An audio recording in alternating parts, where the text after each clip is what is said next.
વડોદરામાં railway station પર ગુજરાતનું પ્રથમ ડિજિટલ લોન્જ શરૂ, યાત્રીઓને એરપોર્ટ જેવી સુવિધાઓ મળશે। વડોદરા રેલવે સ્ટેશન પર આધુનિક સુવિધાઓથી સજ્જ ડિજિટલ લોન્જનું આજે ઉદ્ઘાટન કરવામાં આવ્યું છે। આ લોન્જનો શુભારંભ વડોદરાના સાંસદ ડૉક્ટર હેમાંગ જોશીના વરદ હસ્તે કરાયો છે। રાજ્યમાં પ્રથમ વખત આવી સુવિધા વડોદરા રેલવે સ્ટેશન પર શરૂ કરવામાં આવી, જેના કારણે હવે યાત્રીઓને એરપોર્ટ જેવી આરામદાયક અને આધુનિક સુવિધાઓ મળશે।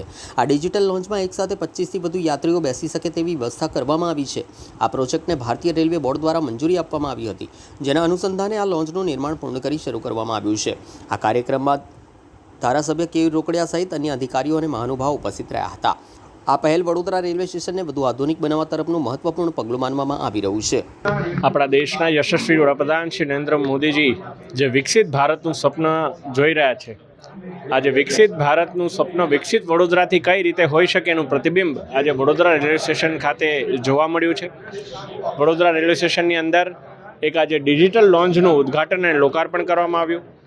જ્યારે કોઈ મુસાફર હોય, પોતાના નોકરી ધંધા અર્થે તેઓ ટ્રાવેલ કરી રહ્યા હોય, ટ્રાવેલ કરવા સમયે એમને 2 મિનિટ આરામ કરવો હોય, એમને મીટિંગ કોઈ અર્જન્ટ અટેન્ડ કરવાની હોય કે લેપટોપની અંદર એમને કામ કરવું હોય, ત્યારે જે પ્રકારે એરપોર્ટની અંદર આપે સુવિધા જોઈ રહ્યા છો, એવી જ સુવિધા અહીંયા વીવીઆઈપી લોન્જ જેવી ડિજિટલ લોન્જની અંદર આ સુવિધા છે। અને આ લોન્જની અંદર એ વ્યક્તિ પોતે લેપટોપમાં કામ કરી શકે, નાસ્તો પાણી કરી શકે, અને ફ્રેશ થવું હોય, નાહવું હોય તો શાવરની પણ વ્યવસ્થા અહીંયા છે। અને એને 2-4 કલાક જો આરામ કરવો હોય તો નેપ માટેની પણ એક સારી એવી બેડની સુવિધા અહીંયા ઉપલબ્ધ છે। આજે ભારતની અંદર બીજી આવી સુવિધા અને ગુજરાતની પહેલી એવી સુવિધા વડોદરા રેલવે સ્ટેશન માટે જ્યારે ઊભી થઈ હોય, ત્યારે વડોદરાના તમામ પેસેન્જર્સને હું શુભકામનાઓ પાઠવું છું અને આ સુંદર સુવિધા બદલ રેલવેના અધિકારી શ્રી ડીઆરએમસી અને તમામ લોકોને હું ખૂબ ખૂબ શુભેચ્છાઓ અને અભિનંદન પાઠવું છું। આજે રેલવે સ્ટેશન ખાતે, વડોદરા રેલવે સ્ટેશન ખાતે ઇન્ડિયાનું બીજું અને ગુજરાતનું પહેલું એક્ઝિક્યુટિવ લોન્ચ જે આપણે માત્ર આજ સુધી એરપોર્ટ પર જોઈ છે, આવી એક્ઝિક્યુટિવ લોન્ચ આજે સાંસદશ્રીના વરદ હસ્તે લોકાર્પણ થઈ છે।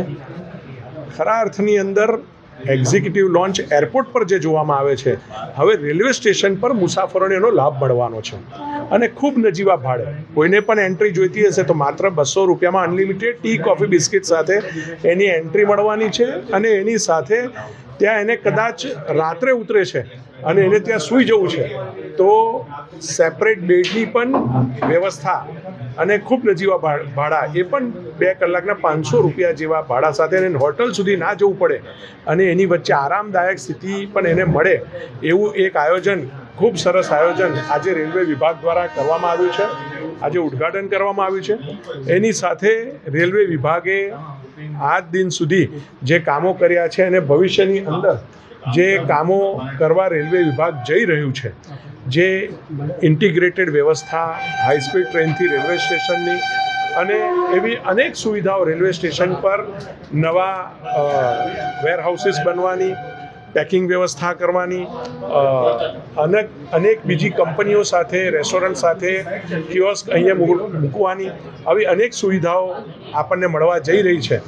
ખરા અર્થની અંદર કેન્દ્ર સરકાર દ્વારા જે આયોજન કરવામાં આવ્યું છે અને રેલવે વિભાગ દ્વારા, હું રેલવે વિભાગને ખૂબ ખૂબ અભિનંદન આપું છું। વડોદરા રેલવે સ્ટેશન એ મધ્ય ગુજરાતનું, કદાચ વેસ્ટર્ન રિજનનું સેન્ટ્રલ રેલવે સ્ટેશન છે। સૌથી વધુ મુસાફરો આ રેલવે વિભાગ પરથી જાય છે, ત્યારે મને ચોક્કસ વિશ્વાસ છે કે આગામી દિવસમાં મુસાફરોને ખૂબ મોટો લાભ અને આવી ડિજિટલ એક્ઝિક્યુટિવ લોન્ચ મળવા જઈ રહી છે, એ આપણા માટે આનંદની વાત છે। नमस्कार। ऐसा है कि बड़ौदा गुजरात का और पश्चिम रेलवे का बहुत से महत्वपूर्ण स्टेशन है। इसके इम्प्रूवमेंट का, सुधार की जो कार्य हमने धीरे धीरे शुरू किए हैं। सर्वप्रथम आपने देखा होगा कि स्वच्छता के विषय में हमने बहुत कार्य किए यहाँ पे। ये पश्चिम रेलवे का या गुजरात का सर्वोत्तम स्वच्छ स्टेशन तक हमने इसको ले गए हैं। साथ ही जो पैसेंजर्स यहाँ आते हैं, ये बहुत इंपॉर्टेंट इंडस्ट्रियल और कमर्शियल सिटी है, तो लोग मुंबई से, दिल्ली से, अहमदाबाद से आते हैं, अपना कार्य पूरा करके उनको वापस जाना होता है। तो उनकी सुविधा के लिए बार बार ये डिमांड थी और माननीय एमपी साहब से डिस्कशन करके ये फैसला लिया कि यहाँ पे एक लॉन्च बनाया जाए और रेल मंत्रालय के निर्देश के अनुसार नए पॉलिसी के तहत ये एक नया डिजिटल लॉन्च यहाँ बनाया गया है, जिससे जो पैसेंजर्स मानिए अहमदाबाद से आते हैं, दिल्ली से आते हैं, वो यहाँ रुकेंगे, उनको शावर की भी व्यवस्था है, वो रुक के अगर उनको रेस्ट करना है, ऑड आवर्स में आते हैं, जैसे राजधानी यहाँ 2:30 बजे आती रात को, तो यहाँ 2-3 घंटा रेस्ट कर सकते हैं, शावर लेके, यहाँ लॉकर है, लॉकर में सामान रख के दिन भर अपना कार्य करके रात की ट्रेन से वापस भी जा सकते हैं। तो वो बहुत ही इंपॉर्टेंट फैसिलिटी है जो इंपॉर्टेंट पैसेंजर्स हमारे आते हैं उनके लिए। अगर तो मुसाफिरों को रुकना है तो कितने मुसाफिरों की सुविधा है जो रात को रुक सकते हैं? अभी यहाँ पे करीब यहीं पे 6 बेड्स हैं जो लॉन्च में हैं। ऑफ कोर्स हमारे यहाँ रिटायरिंग रूम भी है, वो फैसिलिटी ले ही सकते हैं, बट जिनको आना है 2-3 घंटे के लिए उस तरीके का लॉन्च है। जैसे आप एयरपोर्ट पे जाते हैं, जो मानिए 3 बजे की ट्रेन से पहुँचे और सुबह निकल जाना है उनको, तो वो उनके लिए आए और फिर पूरी फैसिलिटी भी है, वहीं नहा लिए, नाश्ता कर लिया, ताकि फिर वहाँ से अपने कार्य पे गए, वापस आके अपने लॉकर से सामान लिया और ट्रेन पकड़ के वापस चले गए। अगले दिन में अपने बड़ौदा रेलवे स्टेशन पर कितना ट्रैफिक रहता है, कितने मुसाफिर? पूरे ट्रेन में बड़ौदा में करीब 17,000 फिगर है अभी, 17,000 से ऊपर फिगर है। ये फिगर इनफैक्ट बढ़ती जा रही है। और एक और चीज़ मैं आपने पूछा नहीं बता रहा हूँ कि मुसाफिरों की रिक्वायरमेंट देखते हुए आपने देखा एफओबी पे भीड़ होती है। ये अभी प्रेजेंटेशन में हमने आपको दिखाया कि 4 नए 6 मीटर वाइड के एफओबी, हर एफओबी पे एस्केलेटर लिफ्ट लगाया जाएगा। तो वो फैसिलिटी हर पैसेंजर के लिए हमने टारगेट रखा है कि अगले 18 महीने में क्रिएट करेंगे, और इससे बड़ा ही स्मूथ फैसिलिटी होगी। और साथ करीब 160 करोड़ के वर्क जो सैंक्शन हुए हैं, जो शुरू होने जा रहे हैं, तो ये स्टेशन बहुत ही सुंदर हो जाएगा और पैसेंजर्स की यूटिलिटी के लिए फैसिलिटी बहुत अच्छा हो जाएगा।